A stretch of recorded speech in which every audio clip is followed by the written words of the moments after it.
दोस्तों नमस्कार। स्वागत है आप सभी का हमारे YouTube channel Pradeep Hindi storage में।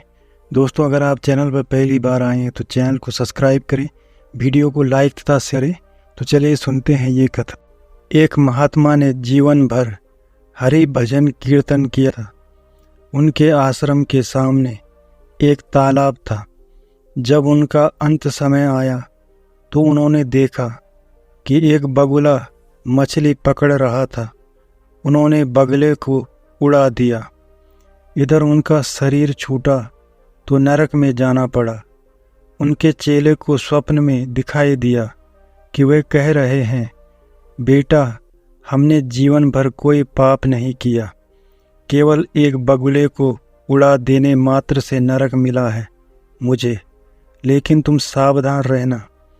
जब इस शिष्य का भी शरीर छूटने का समय आया तो वही दृश्य पुनः आया।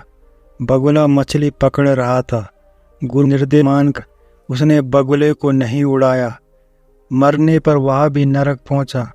तब एक गुरु भाई को आकाशवाणी द्वारा पता चला कि गुरुजी ने तो बगुला उड़ाया था इसलिए नरक गए, हमने नहीं उड़ाया इसलिए नरक प्राप्त हुआ है, पर तुम बच के रहना।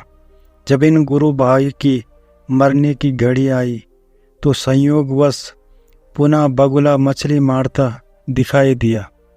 गुरु भाई ने भगवान को प्रणाम करते हुए प्रार्थना की, भगवान आप मछली में हो और आप बगुले में भी। हमें नहीं मालूम कि क्या सही है और क्या गलत, पाप क्या है पुण्य क्या है, हमें नहीं पता। आप अपनी व्यवस्था स्वयं देखें, मुझे तो सिर्फ आपके चिंतन से मतलब है। बस इतना कहकर जब इनका शरीर शांत हुआ तो बैकुंठ की प्राप्ति हुई।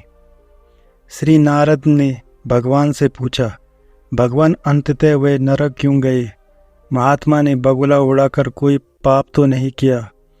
उत्तर में भगवान ने कहा, नारद उस दिन बगुले का आहार मछली था, पर गुरुवर ने उसे उड़ा दिया। भूख से छटपटाकर बगुले का अंत हुआ, अतः पाप लगा, इसलिए उनको नरक जाना पड़ा। नारद ने फिर पूछा, दूसरे ने तो नहीं उड़ाया, वह क्यों नरक गया? भगवान बोले, उस दिन बगुले का पेट भरा था, वह केवल विनोदवश मछली पकड़ रहा था, उसे उड़ा देना चाहिए था। शिष्य से भूल हुई और इस पाप के कारण उसे नरक मिला। नारद जी ने पुनः पूछा, और तीसरा?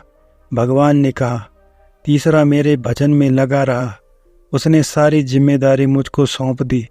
जैसा होना था वैसा ही हुआ, किंतु मुझसे संबंध जोड़ने के कारण और मेरे ही चिंतन के प्रभाव से वह मेरे धाम को प्राप्त हुआ।